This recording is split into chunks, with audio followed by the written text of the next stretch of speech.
अभी जो हम लोग पढ़ने वाले हैं वो क्वेश्चन नंबर 36 से स्टार्ट करेंगे। थंबनेल देखिए आपको सारा को समझ में आ गया होगा कि हम लोग कहाँ तक कर चुके हैं। 35 तक हो चुका, वो थर्ड पार्ट में आ चुका है। अभी जो हम लोग करेंगे वो क्वेश्चन नंबर 36 से स्टार्ट करेंगे, तो सीधा स्टार्ट ही करते हैं। क्वेश्चन नंबर 36 में बोल रहा है determine the ratio in which the point -6, a divides the joining a -3, 1 and b -8, 9 also find the value of a। तो ठीक है, इसमें हम लोग क्या करते हैं कि पिछले बार तो हम लोग वो कर लिए थे, इसमें बना के देख लेते हैं इसको। मान लीजिए ये मेरे पॉइंट पास में पॉइंट ए है जिसका वो लिखा हुआ -3, 1 का। ये पॉइंट बी है जिसका कोऑर्डिनेट लिखा हुआ है आपके पास में -8, 9 का। और ये पॉइंट पी रख लेते हैं हम लोग, ये बीच में बिल्कुल भी नहीं है, ये पॉइंट बस ऐसा रख दिया गया -6, a का। अब आपको यहाँ पे इस बात को समझना होगा कि मेरे पास में ये लिखा हुआ और आपसे पूछ रहा है डिटरमाइन द रेशियो।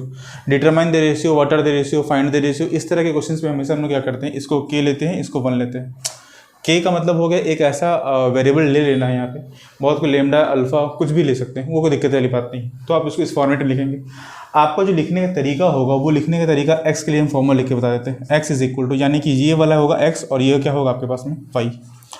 तो बस हम सिंबल से रिप्रेजेंट कर देते हैं कि x का मतलब क्या होगा यहाँ पे, x is equal to k into x2 plus x1 upon में k प्लस 1। और यहाँ से अगर हम y निकालेंगे तो क्या लिखेंगे, k into y2 plus y1 upon में k प्लस 1। सिंपल से इसको इससे मल्टीप्लाई करते हैं और इस वाले को उधर से मल्टीप्लाई कर देते हैं, उसी फॉर्मेट में लिखा हुआ है। अब आपके पास में k तो k ही रहेगा, x2 क्या दिख रहा है आपको -8 का, तो -8 लिखेंगे, प्लस x1 के दिख रहा है -3 का, तो -3 लिखेंगे। k प्लस 1 तो k प्लस 1 ही होगा। और यहाँ पे x की जगह पे आपको क्या दिख रहा है -6, तो -6 लिख दीजिए। क्रॉस मल्टीप्लाई जैसे ही आप करना स्टार्ट करेंगे तो आप कैसे क्रॉस मल्टीप्लाई करेंगे, -6 is equal to -8k -3, solve कर लीजिए। ये जब इस तरफ आएगा तो क्या बन जाएगा 2k सॉल्व हो जाने के बाद, और ये -3 जब उधर जाएगा तो क्या हो जाएगा 3 से सब्ट्रैक्ट होने के बाद +3। यानी कि कहने का ये मतलब हुआ कि k का जो रेशियो आया वो आया 3/2 का। यहाँ पे कुछ लिखा हुआ है नहीं k के नीचे में, तो 1 हम खुद ब खुद सपोज कर लेते हैं। अगर इसको लिखना चाहेंगे तो क्या लिखेंगे, 3:2 का रेशियो में आ जाएगा ये, ठीक है। इसके बाद से कहानी कुछ बचा ही कितना रह गया, बहुत साधारण से तो सारा काम खत्म ही हो गया। आपके पास में अब a का वैल्यू फाइंड करना है जो y की जगह पे है, और y की जगह पे वहाँ दिख रहा है, तो इसको आप यहाँ पे सॉल्व कर लीजिए। ऐसे कि y की जगह पे k की जगह पे हम लोग क्या लिख सकते हैं 3, और 1 को किससे रिप्रेजेंट कर रहे थे 2 से, तो ऊपर में बस लिख समझाने का कोशिश कर रहे हैं। आप इसको इसी तरह से बना लीजिएगा। k की जगह पे 3 आ जाएगा मेरा, और तो लिखेंगे 3 इंटू यहाँ पे y2 की जगह पे क्या लिखा होगा 9, तो लिखिए 9 प्लस 2 को मल्टीप्लाई कैसे करना है 1 से, और नीचे में क्या है k प्लस 1 यानी कि 3 + 2। अगर हम 9 को 3 से मल्टीप्लाई करेंगे तो 9 3 27 प्लस 2, 9 3 27 प्लस 2 अपॉन में 5, यानी कि क्या आ जाएगा 29 अपॉन में 5। यही इसका आंसर होगा। अगर रेशियो आपको 3:2 तक सही बनाया ना ये कुछ, क्योंकि जनरली मतलब यहाँ पे कोई टर्म फ्रैक्शन में दिया हुआ है नहीं, तो इसीलिए मेरे मन में डाउट उठ रहा है कि a जो है हो सकता है कहीं कि इसका वैल्यू जो है उसको फ्रैक्शन में नहीं आना चाहिए, क्योंकि कोई भी वैल्यू फ्रैक्शन में नहीं है। तो इस तरह से जब भी आपके मन में भी डाउट उठे ना, तो आप इसको सिंपली क्रॉस चेक कर लीजिएगा। इसके अलावा ऑप्शन से क्या बचता है हम लोगों के पास में, तो ये बार चेक कर लीजिए। 3 को 9 से 9 3 27, 2 को 1 से मल्टीप्लाई किए यहाँ पे, ये भी ठीक है। 2 27 प्लस 2, प्लस का ही साइन होता है हमेशा, माइनस तो होगा ही नहीं, तो यही आपका आंसर हो जाएगा। तो ठीक है, ये आपका आंसर हो गया। अब हम लोग बढ़ते हैं क्वेश्चन नंबर 37 की तरफ। अब अगर क्वेश्चन नंबर 37 को हम लोग पढ़ें तो क्वेश्चन नंबर 37 में क्या बोल रहा है, ABCD is a triangle found by joining the points A -1, -1, B -1, 4, C 5, 4 and D -5, 4। ABCD is rectangle. तो समझने के लिए पहले हम लोग रेक्टेंगल बना ही लेते हैं। हालांकि ये रेक्टेंगल आप देखिएगा रेक्टेंगल के शेप का, वरना स्क्वायर का दिख रहा था। ये A पॉइंट है 37 में, A पॉइंट में बोल रहा है -1, -1। B पॉइंट के लिए बोल रहा है वो -1, 4। C पॉइंट के लिए बोल रहा है 5, 4, और इस D वाले पॉइंट के लिए बोल रहा है 5, -1। आगे ये बोल रहा है कि P, Q, R, S are the mid point of the side AB, ठीक है। ये P है, ये Q, ये पॉइंट R और ये पॉइंट S, मिड पॉइंट है सारा का सारा। ये बात भी वो साफ साफ बोल रहा है। Are the midpoint of the side AB, BC, CD and DA respectively is the quadrilateral PQRS square rectangle rhombus। देखिए इस तरह का क्वेश्चन हम 9th में बहुत बार पढ़ के आएंगे, जब आप पैरेललोग्राम क्वाड्रिलेटरल जब चैप्टर पढ़ते होंगे ना, तो इस तरह खूब क्वेश्चन पूछता था वहाँ पे कि एक रेक्टेंगल बना दिया और फिर ये पूछा करता था कि ये बताइए कि ये बनेगा क्या। देखिए वैसे मेरा ड्राइंग कितना अच्छा है इससे आपको समझ में आ गया होगा, मगर आप ये बस समझ लीजिए कि सारा का सारा स्ट्रेट लाइन ही है, कहीं कोई इसमें लेचेज नहीं है। अब आपसे ये पूछा कि इस P पॉइंट के बारे में बात कीजिए, तो P पॉइंट का मिड पॉइंट कैसे निकालेंगे, इन दोनों का सम -2 डिवाइडेड बाई 2 यानी कि क्या आएगा -1। इसमें अगर हम इसको ऐड करेंगे तो क्या आएगा 3 डिवाइडेड बाई 2 करेंगे तो ये बन गया 3/2। इसी तरह से Q का भी निकाल लेंगे, इसी तरह से R का निकाल लेंगे और इसी तरह से S का भी कोऑर्डिनेट निकाल लेंगे। अब आपके पास बचा क्या, अब आपके पास सिंपल साधारण से एक क्वाड्रिलेटरल दिया हुआ है, जिस क्वाड्रिलेटरल के बारे में ये बोला गया है कि अगर ये PQRS एक क्वाड्रिलेटरल है तो आपको ये बताना है ये स्क्वायर होगा, रेक्टेंगल होगा, रोम्बस होगा, क्या होगा पता नहीं। तो आप क्या करेंगे, सबसे पहले तो डिस्टेंस निकालेंगे, किसका, PQ का, QR का, RS का और SP का। SP मतलब सुपरिटेंडेंट पुलिस नहीं है यहाँ पे, SP का मतलब ये डिस्टेंस है SP का। फिर आप क्या करेंगे, P से लेकर के R तक के डिस्टेंस को और S से लेकर के Q तक के डिस्टेंस को निकालेंगे। ये क्या निकालना है आपको, P से लेके R तक का डिस्टेंस और S से लेके Q तक का डिस्टेंस। जब आप ये सारे डिस्टेंस को फाइंड कर लेंगे तो आपको इस कंक्लूजन पे पहुंचना है, क्योंकि बनाने का काम आप ही का। अगर सारा साइड इक्वल आया, एडजेसेंट साइड खास करके अगर सारे साइड अगर इक्वल आ गए, डायगोनल्स की बात नहीं कर रहा हूँ मैं, जिससे ये रेक्टेंगल रोम्बस क्वाड्रिलेटरल फॉर्म किया उसके बारे में बात कर रहे हैं। अगर ये सारा साइड अगर मेरे पास में इक्वल आ गया तो हम लोग बोलेंगे कि ये स्क्वायर होगा, बट कंडीशंस ये होगा कि यहाँ पे ये वाला जो मेरे पास में PR है और SQ है वो दोनों भी इक्वल आना चाहिए। सारा साइड इक्वल हो गया और ये दोनों अलग अलग आया, इसका मतलब ये होगा कि ये क्या कहलाएगा फिर, रोम्बस। अपोजिट साइड इक्वल दिख रहा हो, अपोजिट साइड इक्वल दिख रहा हो, इसका मतलब ये होगा कि ये पैरेललोग्राम होगा, मगर उसमें डायगोनल्स भी डिफरेंट आना चाहिए। अपोजिट साइड अगर इक्वल दिख रहा है, आप सारा को तो डिस्टेंस फाइंड कर चुके हैं, अगर सारा साइड इक्वल दिख रहा है इस कंडीशंस में, सॉरी अपोजिट साइड अगर इक्वल दिख रहा है और साथ में डायगोनल्स भी इक्वल दिख रहा है तो इसका मतलब होगा कि ये रोम्बस हो जाएगा। बस इतना ही सा मामला है, इसको समझ लेते हैं। यहाँ पे लिख देते हैं PQ है ना, PQ is equal to QR is equal to RS is equal to SP। अगर ये सारा का सारा है, ये अगर एक कंडीशंस बन गया, अगर इसके साथ साथ में इफ़ आइदर और कर लीजिए, either PR is equal to SQ, तो ये क्या बनेगा स्क्वायर, और PR is not equal to SQ, तो ये क्या बन जाएगा रोम्बस। ऐसे करके लिख लेना, या तो ये बनेगा और अगर ये इक्वल नहीं होगा तो फिर ये मेरे पास में ये बनेगा। उसी तरह से एडजेसेंट साइड के बारे में बात करेंगे तो लिख लीजिएगा PQ is equal to SR होगा और RQ is equal to SP होगा। उस कंडीशंस में जब डायगोनल्स अगर इक्वल आ गया तो ये रेक्टेंगल, डायगोनल्स इक्वल नहीं आया तो ये रोम्बस। बस सिंपल सा है। क्वेश्चन नंबर 38 के बारे में बात करें तो क्वेश्चन नंबर 38 बोल रहा है point PQRS divides the line segment joining the point AB in 5 equal parts. तो 5 इक्वल पार्ट्स में अगर डिवाइड कर रहा है तो वैसे तो ये थोड़ा सा तकलीफ दे है, मगर फिर भी समझिए। यहाँ पे A पॉइंट है, यहाँ पे A का कोऑर्डिनेट लिखा हुआ है 1,2 का, 1,2 का, और B लिखा हुआ है 6,7 का, और ये 5 इक्वल पार्ट में काट रहा है। तो ये सपोज कर लीजिए P है, Q, R, ये पॉइंट S लगभग सेम ही दिख रहा होगा, और नहीं तो हल्का सा छोटा कर लीजिए इस पॉइंट को R, और ये 1 2 3 4 5 इक्वल पार्ट में काट दिया। तो अब आपके पास में ऑप्शन क्या बचा कि मान लीजिए कि ये 1, ये 1, ये 1, ये 1, ये 1 सारा का सारा 1 1 1 पार्ट में है। तो अगर हम P को पकड़ेंगे, P के कोऑर्डिनेट को पकड़ेंगे तो इस कंडीशन में M इज इक्वल टू क्या होगा N 1, और N क्या आ जाएगा 1 2 3 4, तो N आपको क्या लिख देंगे 4 का। उसी तरह से जब आप पॉइंट Q के बारे में बात करेंगे, ये पॉइंट P के कंडीशंस में था, 2 कोऑर्डिनेट तो आपके पास में दिया हुआ है। सेक्शन फार्मूला आपको पता है, एक बार सेक्शन फार्मूला फिर से बता दे रहे हैं। x इज इक्वल टू, पहले तो हम ये सपोज कर लेते हैं ये x, y है, और या नहीं यही सपोज कर लीजिएगा x इज इक्वल टू ये, या a भी मान लीजिएगा। कैसे लिखेंगे, m x2 plus n x1 upon में m प्लस 1।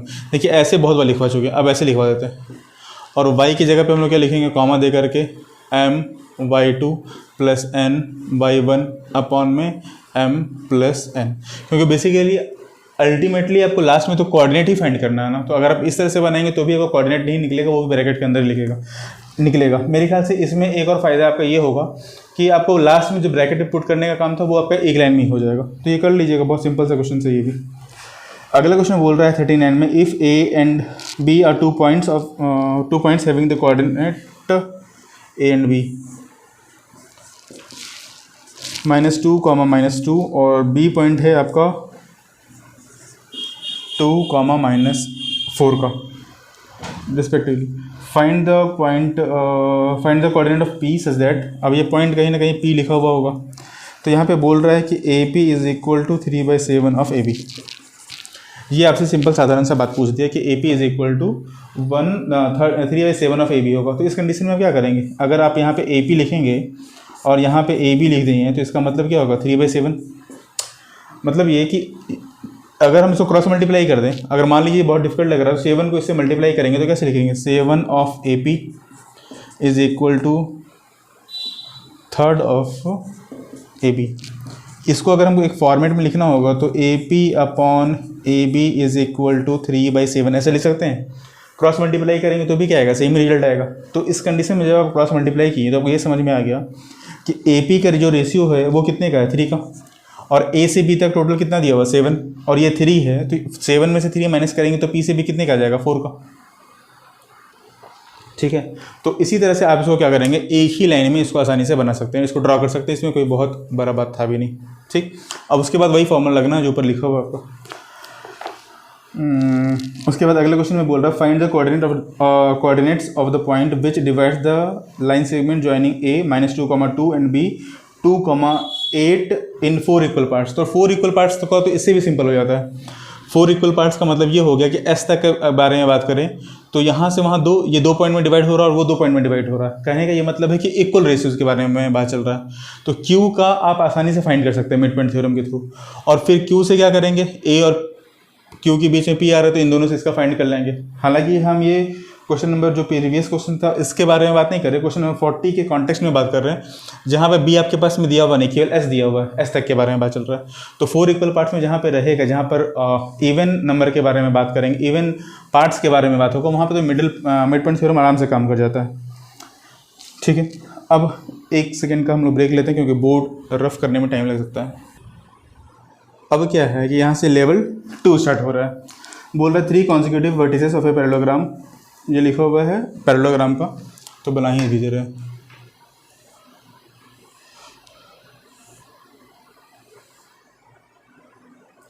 ये पॉइंट ए है, ए का लिखा हुआ है -2, -1, बी का लिखा हुआ है 1, 0, और सी पॉइंट लिखा हुआ है 4, 3 का। डी पॉइंट के बारे में पूछ रहा है ये, फाइंड द 4th वर्टेक्स के बारे में बोला कि 4th वर्टेक्स बताइए कि क्या आएगा। देखिए इसको देखिए कि बहुत ज़्यादा घबराने की बात नहीं है, ये याद रखिएगा कि एग्जाम्स में क्या है ना कि आपका डिस्टेंस फार्मूला, सेक्शन फार्मूला, इस तरह से तो क्वेश्चन पूछता नहीं है, पूछता है सारा मिक्सअप करके, तो उस कंडीशन में बच्चा डिस्टेंस फार्मूला ही लगा देता है, और ये बहुत बड़ा गलती है। ऐसे अगर आप करेंगे तो याद रखिए आपसे शायद मैथ बने भी ना, हालांकि कोई तरीका गलत नहीं है मगर टाइम बहुत लगेगा। तो क्या करते हैं, इस पॉइंट का कोऑर्डिनेट फाइंड कर लेते हैं। कैसे फाइंड करेंगे, ये दिया हुआ है और वो दिया हुआ है, इसको a, b बोल देते हैं, ये पॉइंट o बोल देते हैं, x, y, सिंपल सा कहानी है। इस पॉइंट को उस पॉइंट को जोड़ेंगे तो क्या आएगा, 2 -2 + 4, 2 डिवाइडेड बाई 2, तो सिंपल इसको x को यहाँ पे लिख देते हैं, 1 आ गया, कॉमा, -1 + 3 करेंगे को ऐड करेंगे तो क्या आएगा, 2 डिवाइडेड बाई 2, तो ये आपका 1,1 का आ गया। अब मेरे पास में ये दिया हुआ है तो ऑब्वियस बात है a + 1 हम करेंगे, a + 1/2 इज इक्वल टू 1, तो a का वैल्यू यहाँ से नहीं आ जाएगा 1 का, 2 को 1 से मल्टीप्लाई किया 2, इस 1 को उधर शिफ्ट कर दिए, मतलब भेज दिए, तो 1 आ गया। उसी तरह से b = अगर निकालना ही होगा तो हम लोग क्या लिखेंगे, ऐसा लिख देंगे कि b + 6/2 इज इक्वल टू 1, तो b का वैल्यू क्या आ जाएगा, -4 का। सिंपल सा है, इसको सॉल्व कर लीजिएगा, कोई ये तो है नहीं है।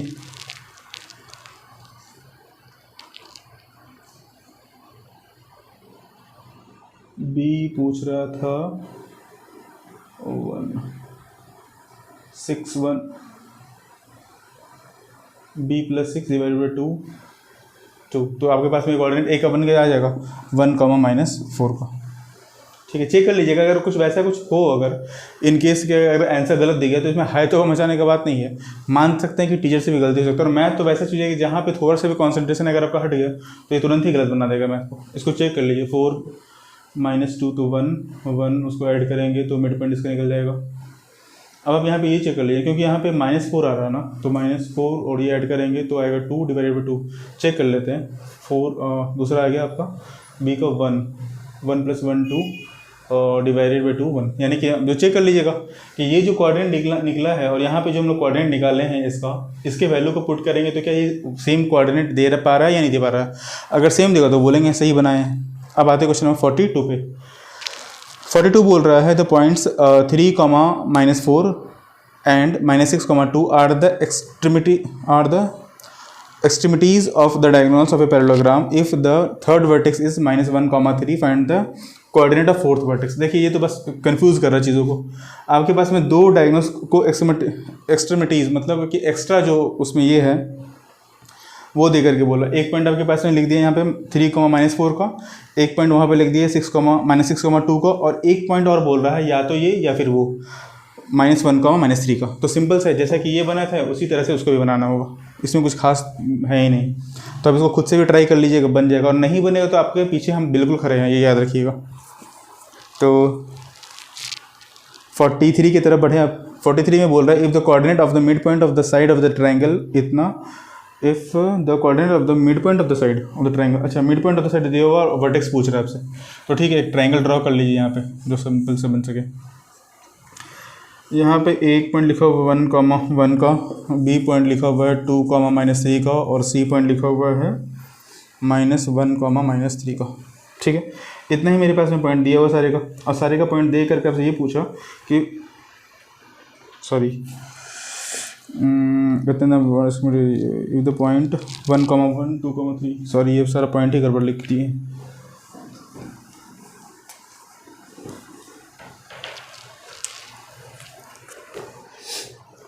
वन कॉमा वन ए का 1, 1 बी का 2, 3 और सी का 3, 4। और वैसे बात है कि फिर से गलत लिख दिए, तो इसमें आप क्या कीजिएगा, ये मिड पॉइंट बोल रहा है तो मिड पॉइंट हम इसको ये ले लेते हैं, इसमें कोई फ़र्क नहीं पड़ता। ये मिड पॉइंट हो गया 1, 1 का, यहाँ का जो मिड पॉइंट आएगा वो आएगा 2, -3 का, और यहाँ का जो मिड पॉइंट है वो है 3, 4 का। क्योंकि आदत अभी तक में वो बैठा नहीं था तो इसकी वजह से, और ये पूछ दिया है यहाँ पे ये, ठीक है। अब समझ, अब गलत नहीं होगा। आपसे पूछ रहा है कि ये बताइए कि मेरे पास में जो ये वर्टिसेस आएगा वो क्या आएगा, ये ए है, ये बी है, ये सी है, ये डी है, ये ई है और ये एफ है। बी स्मॉल है, सी स्मॉल, तो मेरे ख्याल से दिक्कत नहीं आएगा, सारा पॉइंट लिखा हुआ है। तो आप यहाँ पे क्या करेंगे, इसको ऐसे बनाएंगे कि a + c डिवाइडेड बाई 2 = 1, इस 1 के इक्वल आएगा, यानी कि a + c = 2, ये आ गया फर्स्ट इक्वेशन। अब b के केस में कैसे करेंगे, b + d/2 = 1, यानी कि b + d = 2, ये आ गया 2 का। इसके लिए हम लोग काम कैसे करते हैं, c + e, मेरे ख्याल से समझ में आ रहा होगा, c + e/2 = 2, यानी कि c + e = 4, ये बन गया थर्ड का। d वाले केस में क्या करेंगे, d + f/2 = -3, तो यानी कि d + f = -6, ये बन गया फोर्थ वाले का। फिफ्थ, अब इसके बारे में बात करें तो a + e/2 = 3, यानी कि a + e = 6, b + f/2 = 4, यानी कि b + f = 8। फोर्थ हो गया था, ये फिफ्थ कर दीजिए और ये सिक्स्थ कर दीजिए, ठीक है। अब आपके पास में कोई ऑप्शन ही नहीं बच रहा है कि आप इसको सॉल्व करेंगे तो करने का तरीका और क्या क्या हो सकता है, हमारे पास तो कुछ और बचा नहीं इसके अलावा। तो इस केस में हम लोग क्या करते हैं, बहुत साधारण तरीके से चीज़ों को चेंज नहीं बिना किए हुए सबको ऐड कर लेते हैं। तो अगर हम first second third fourth fifth six सारे इक्वेशन को ऐड करेंगे तो ये देखिए कि ए मेरे पास में कितनी बार आ रहा है, ए आपके पास में 2 बार आ रहा है, तो सब कुछ क्या आएगा, 2 बार ही आएगा। तो सिंपल है, twice of A plus B plus C plus D plus E plus F होगा इज इक्वल टू, सबको कुछ 2 बार ही आना है। 2 यहाँ पे दिख रहा है, 2 यहाँ पे दिख रहा है, 4 + 4 8 - 6, तो वापस से क्या आ जाएगा 2 + 6 8 + 8 क्या आएगा 16। अगर सही से बन रहा होगा, कुछ कन्फ्यूजन नहीं होगा तो ये इसी तरह से बनेगा। तो अगर हम इसको काटे दिया तो आपके पास में a + b + c + d + e + f का जो वैल्यू आएगा वो कितने का आएगा, 8 का आ गया। ठीक है, जिसमें से a + e का वैल्यू लिखा हुआ है आपके पास में 6 का, b + f का कहाँ पे था वो दिख रहा है आपको कितने का, 8 का, और c से d का वैल्यू, c से d कहाँ गया, c d कहीं पे है,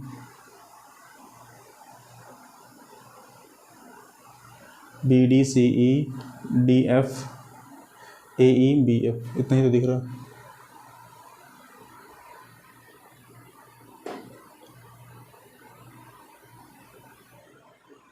हाँ, ये कर लीजिएगा। इसके बाद से क्या करना है यहाँ पे कि मेरे पास में ये 8 और ये 8 कैंसिल हो जाएगा, c + d is equal to क्या आ जाएगा, वो उधर जाएगा तो 6 का।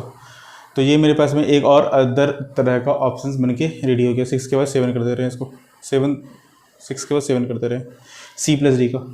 अब यहाँ पे देखिए कि आपके पास में बन क्या क्या रहा है। सबसे पहले तो ये लॉजिक के बेस पे देखें तो ये तो ठीक है, मेरे पास में सब कुछ 2 के फॉर्म में आ गया। अगर हम इसको यहाँ पे ही सॉर्ट आउट करते तो बन जाता, जैसे कि b + d is equal to 2 आ रहा था, और b + f is equal to जो वैल्यू दिया हुआ था वो कितने का दिया हुआ था, यहाँ पे b और f का यहाँ पे दिया हुआ था 8 का। इसको थोड़ा सा चेंज करके बना लेते हैं ना, b + d is equal to 2 लिखा हुआ है, d + f is equal to -6 लिखा हुआ है, और b + f is equal to आपके पास में 8 लिखा हुआ है, 8 लिखा हुआ है। अगर हम इन दोनों को माइनस ही कर देंगे, माइनस कर दें तो ये तो कैंसिल आउट हो जाएगा। क्या बचेगा, d - b is equal to -14, और यहाँ पे आपके पास में क्या लिखा हुआ है, b + d is equal to 2 और -b + d is equal to -14। यहाँ से काटेंगे तो ये कैंसिल आउट हो जाएगा। 2d इज इक्वल टू क्या आएगा, -12, और d इज इक्वल टू क्या आ जाएगा, -6। ठीक है, यानी कि इतने में से d का वैल्यू अगर -6 का आ गया, d का वैल्यू अगर -6 का आ गया तो b का वैल्यू कितने का आएगा, d का वैल्यू -6 का आया तो b आ जाएगा कितने का, 8 का। तो एक तो आपके पास में निकल के रेडी हो गया है, या कितने का, d अलग जगह पे है और b अलग जगह पे है, तो हम लोग इसको वैसे नहीं बता सकते, कोई बात नहीं। एक तो मेरे पास निकल के रेडी हो गया। अब d के वैल्यू को यहाँ पे पुट करेंगे, d कितने का आया था, 6 का, तो f कितने का आएगा, इधर जाएगा तो -12 का, ये f का निकल के आ गया। ठीक, अच्छा f का निकल के यहाँ पे आ गया, तो और कोई लिंक बन रहा है क्या, bd यहाँ से आ गया, ce यहाँ पे दिख रहा है, df यहाँ पे दिख रहा है, b से f यहाँ पे दिख रहा है,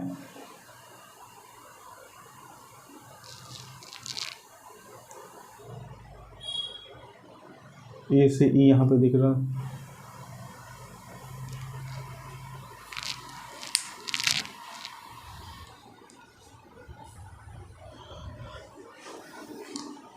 अगले क्वेश्चन के बारे में बात करें तो अगला क्वेश्चन आपका बोल रहा है 43 नंबर में, if the coordinate of the mid point of the side of the triangle, mid point लिखा हुआ है यहाँ पे 1, 1 का, तो पहले एक ट्राइंगल ड्रॉ ही कर लेते हैं।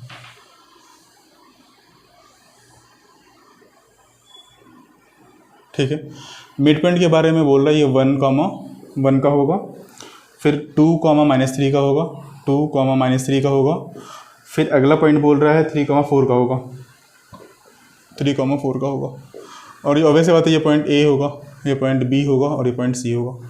ये पी कर दीजिए, क्यू कर दीजिए, आर कर दीजिए पॉइंट को।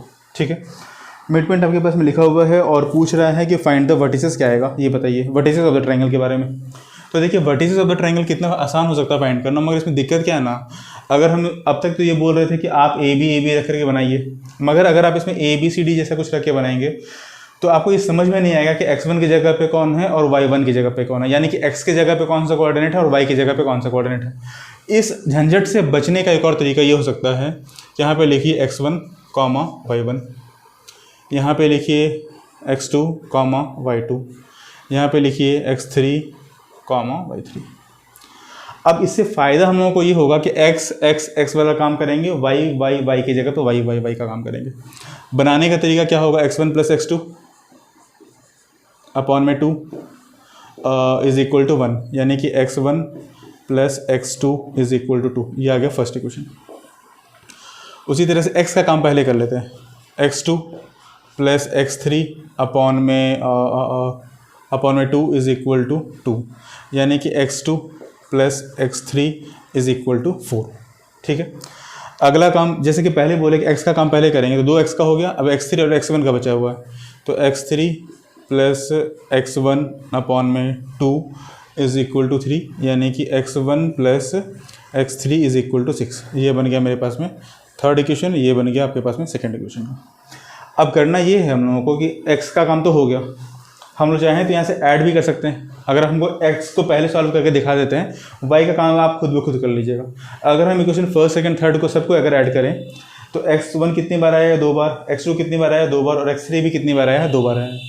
साधारण तरीके से बोले तो 2 कॉमन लेते हुए अगर हम x1 plus x2 plus x3 लिखें तो इक्वल टू में क्या आ जाएगा, 2 प्लस 6 8 प्लस 4 12 का 12। 2 से काट देंगे सीधा इसको तो 6 बचेगा, यानी कि x1 plus x2 plus x3 is equal to क्या आ गया, 6। x1 प्लस x2 को देख रहे हैं तो ये क्या दिख रहा है, 2 दिख रहा है, यानी कि इसके जगह पे क्या लिखेंगे 2, तो x3 की जगह पे क्या लिखेंगे 4। ठीक है, उसी तरह से अगर हम x2 प्लस x3 पे ध्यान दें, उस वाले क्वेश्चन में x2 प्लस x3 पे ध्यान दें तो क्या दिखाई दे रहा है, 4 का। ये अगर 4 का दिख रहा है तो x1 कितने का आ जाएगा, 2 का। x1 कितने का आएगा, 2 का। x1 प्लस x3 के बारे में बात करें, इसके बारे में, तो वो कितने का दिख रहा है, 6 का, और 6 से कैंसिल आउट हो जाएगा तो क्या हो जाएगा, x2 इज इक्वल टू 0। तो मेरे ख्याल से अब आपको ये समझ में आ गया होगा कि इस तरह के क्वेश्चंस को बनाएंगे कैसे। क्वेश्चन नंबर था 43, एक बार इसका आंसर भी देख लेते हैं 43 का। 4 2 और 0, 4 2 और 0। ठीक है, यहाँ तक तो x के बारे में तो बताना है, मेरे काम तो बता दिए। ठीक उसी तरीके से आप y का भी कीजिएगा, आइदर आप या तो इस तरह से बना लीजिए या फिर x को इसके साथ साथ में y को लेके चलिए और फिर दोनों को सॉल्व कर लीजिए, दोनों ही तरीका सही होता है, इसमें कोई दिक्कत वाली बात नहीं है। ठीक है, और बनाने के बाद एक बार आंसर देख लीजिए ताकि जो कॉन्फिडेंस हो वो थोड़ा सा और बढ़ जाए, लगे कि हाँ कुछ अच्छा काम किए। चलिए अब हम लोग अगला क्वेश्चन की तरफ बढ़ते हैं, 43 के बाद 44 की तरफ। 44 में बोल रहा है determine the ratio in which the straight line x minus Y minus 2 is equal to 0 divide the line segment 3 minus 1 and 8 comma 9। तो ठीक है, ये आपके पास में एक पॉइंट लिखा हुआ है, ये पॉइंट लिखा हुआ है 3 कॉमा माइनस 1 का और 8 कॉमा 9 का, ये पॉइंट बी कर दे रहे हैं।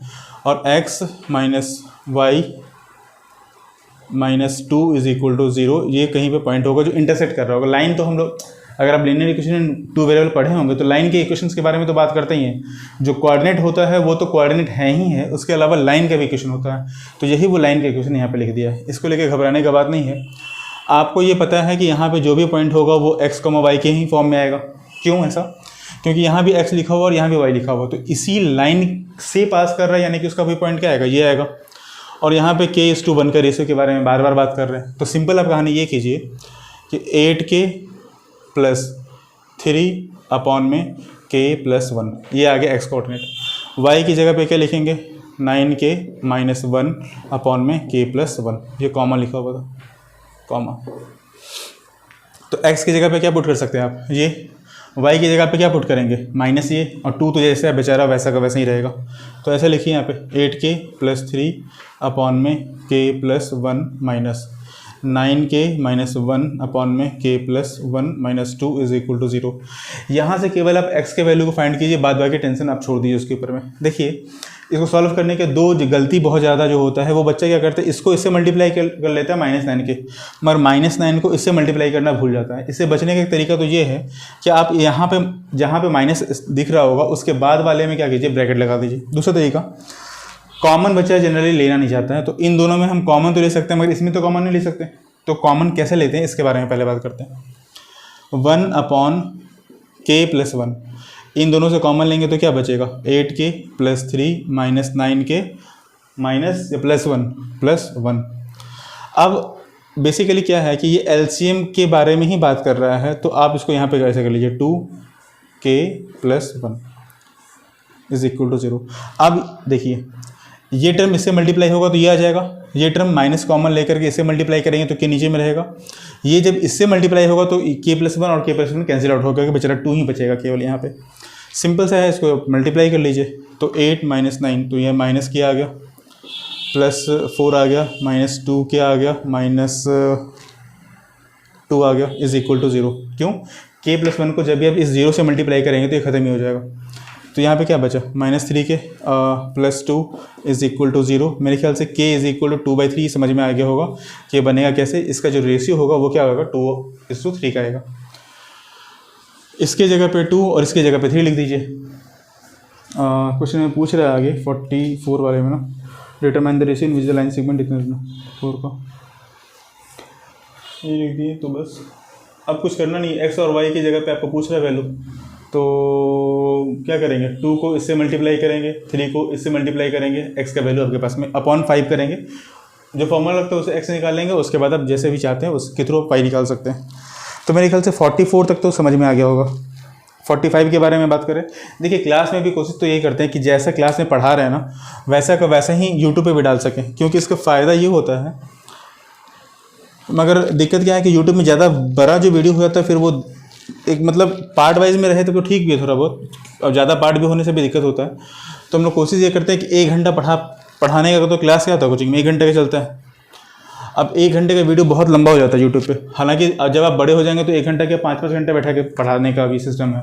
ये 5 घंटा अगर आप IIT वगैरह की जब तैयारी स्टार्ट करेंगे या कर भी रहे होंगे, क्योंकि बच्चे तो 10th क्लास में ही जो 11-12 बनाना शुरू कर देता है, तो उस वैसा तो बच्चा मतलब रेयरेस्ट ही होता है। मगर फिर भी आप ये बात समझिए कि अगर आप वैसा तैयारी लेवल पे कर रहे हैं तो 5 घंटा 6 घंटा तो बैठा के पढ़ाते ही पढ़ाते हैं, टीचर लोग ही पढ़ाते हैं। अगर आप बड़े क्लासेस में जाएंगे तो इतना घंटा तो आपको बैठ के पढ़ना पड़ेगा, 3 घंटा 4 घंटा तो लगातार क्लास चलते ही रहता है। तो पता नहीं मुझे कि आपके बारे में क्या है नहीं है, तो ये तो आप समझिए। मगर फिलहाल तो मेरी तरफ से 30 मिनट का ही वीडियो जाएगा, 30-35 ही 40 मिनट के आसपास का। अगला क्वेश्चन बोल रहा है 3 vertices of a parallelogram are ये find the 4th vertices of a parallelogram. देखिए पैरेललोग्राम के बारे में वापस से क्वेश्चन आ गया, तो बनाने का तरीका मेरा बिल्कुल सेम ही होगा। बनाने के तरीके में तुम चेंज नहीं कर सकते, रेशियो लेकर के ही बनाएंगे। बस इसमें इस बात का ध्यान रखेंगे कि जो वैल्यू आएगा वो मेरे पास में a और b के फॉर्म में ही आएगा। यहाँ पे लिखा हुआ है a + b, a - b, ये हो गया 1 का। ये लिखा हुआ है 2a + b, 2a - b, ये लिखा हुआ है a - b, a + b का। ठीक है, ये आपसे पूछ दिया तो आप इसको a, b तो नहीं लिख सकते, ये p, q कर दीजिए, क्योंकि हम लोग को पता है कि यहाँ पे हम लोग x और y देने वाले हैं। प्रैक्टिस ऐसा करना पड़ेगा। इसको और इस वाले से क्या करेंगे, x निकाल लेंगे, इस वाले से और इस वाले से क्या करेंगे, y निकाल लेंगे। जब आपके पास में x और y हो जाएगा तो इससे जैसे पहले क्वेश्चन बनवाया गया था ठीक वैसे ही इस पर रख लीजिएगा। ऑब्वियस बात है कि यहाँ पे a और b के टर्म में है, तो आपका यहाँ पे p और q का जो वैल्यू आएगा वो आइदर a और b या a और b के फॉर्म में ही इसका आंसर आएगा, तो बना लीजिएगा। 46 नंबर क्वेश्चन में बोल रहा है if 2 vertices of a parallelogram are 3, 2 -1, 0 and the diagonals cut at 2, find the other vertices of a parallelogram. कहने का वही मतलब हुआ कि 2 पॉइंट आपके पास में दिया हुआ है, पहला पॉइंट लिखा हुआ है 3, 2 का, दूसरा पॉइंट लिखा हुआ है -1, 2 का, और एक आपके पास में जो वर्टिसेस लिखा हुआ है जो डायगोनल्स का है वो दिया हुआ है 2, -5 का। तो 2, -5 का आपसे वापस यही क्वेश्चन पूछा घुमा फिरा के, ये भी बन जाएगा।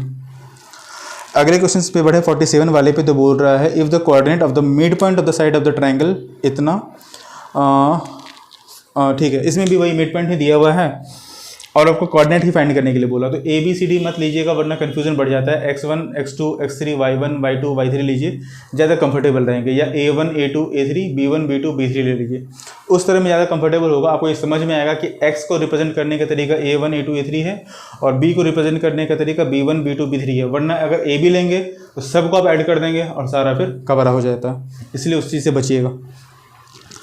अगला क्वेश्चन जो है आपके पास में वो बोल रहा है if the coordinate of the mid point of the side इतना इतना इतना, अच्छा मिड पॉइंट साइड लिखा हुआ 3,4 का, 4,6 का और 5,7 का, और आपसे पूछ रहा है कि ये बताइए कि वर्टिसेस आखिर में आएगा क्या 47 वाले में। तो वही सेम क्वेश्चन सी 48 पे आए हैं। अगर the line segment joining the point P 3,3 Q 6,-6 intersect at a point A and B such that A is nearer to P। अच्छा ठीक है, if A is also lies on the line given by 2x plus y plus k is equal to 0, find the value of k। ठीक है, यहाँ पे if the line segment joining the point PQ intersect at P और PQ यहाँ पे लिखा हुआ है, P पॉइंट लिखा हुआ है आपके पास में 3,3 का, Q पॉइंट लिखा हुआ है आपके पास में 6,-6 का। ठीक है, 6,-6 का कहाँ पे है, ये लिखा हुआ, हाँ, intersect at a point A and B, trisect at a point A and B, A is nearer to P, trisect कर रहा है, A is nearer to B और यहाँ पे कोई पॉइंट होगा B, ट्राइसेक्ट कर रहा है, यानी कि ये सारा इक्वल पार्ट में दिया हुआ है, ट्राइसेक्ट किया हुआ है। फिर बोल रहे हैं फाइंड इट्स वर्टिसेस, नहीं सॉरी, और आपके पास में फिर लिखा हुआ है also if A lies on the line 2x plus y plus k, 2x plus y plus k is equal to 0। तो ठीक है, A के बारे में दिया हुआ है, कुछ खास नहीं करना इसमें, कहा आपको A का कोऑर्डिनेट फाइंड कर लेना है। तो आपको क्या करना है, उसी तरह से बनाएंगे, P से A का 1 पार्ट में और A से लेके Q तक का 2 पार्ट में। तो M की जगह पे अगर हम इसमें लिखें तो M की जगह पे हम क्या लिखेंगे 1 और N की जगह पे क्या लिखेंगे 2। इससे आपका A का कोऑर्डिनेट फाइंड हो जाएगा। जब A का कोऑर्डिनेट फाइंड होगा तो ऑब्वियस सी बात है वो x और y के फॉर्म में ही हमेशा फाइंड होगा। तो उसके वैल्यू को आप यहाँ रखेंगे, यहाँ रखेंगे।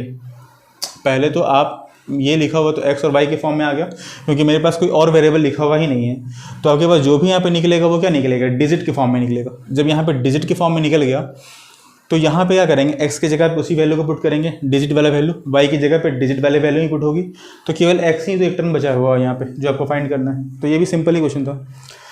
49 में बोल रहा है if 3 consecutive vertices of a parallelogram are 1, -2, 3, 6 and 5, 0 find its 4th vertices। Parallelogram का वही रटा है क्वेश्चन से।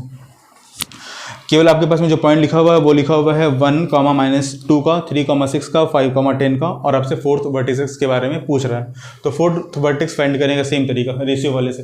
देखिए डिस्टेंस वाले से ऐसा नहीं बोल रहे कि निकलेगा नहीं, मगर निकालने में हम लोगों का हालत ख़राब हो जाएगा। एग्जाम्स में जितने कम से कम टाइम में आप क्वेश्चंस को स्मार्टली सॉल्व करेंगे, आपका परसेंटेज ऑफ मार्क्स उतना बढ़ेगा, गलती होने का पॉसिबिलिटीज उतना कमेगा, इसलिए परसेंटेज ऑफ मार्क्स बढ़ जाता है अचानक से। वही 15 नंबर क्वेश्चन में बोल रहा है if the points A capital A और उसका जो कोऑर्डिनेट लिखा हुआ है वो लिखा हुआ है छोटा a स्मॉल a, -11, b का लिखा हुआ है 5, b स्मॉल b, c का लिखा हुआ 2, 15, d का लिखा हुआ 1, 1 are the vertices of a parallelogram ABCD, find the value of a and b। थोड़ा सा ट्विस्ट करके पूछा है, तो मेरे ख्याल से इसको यहाँ पे ही बना देना चाहिए।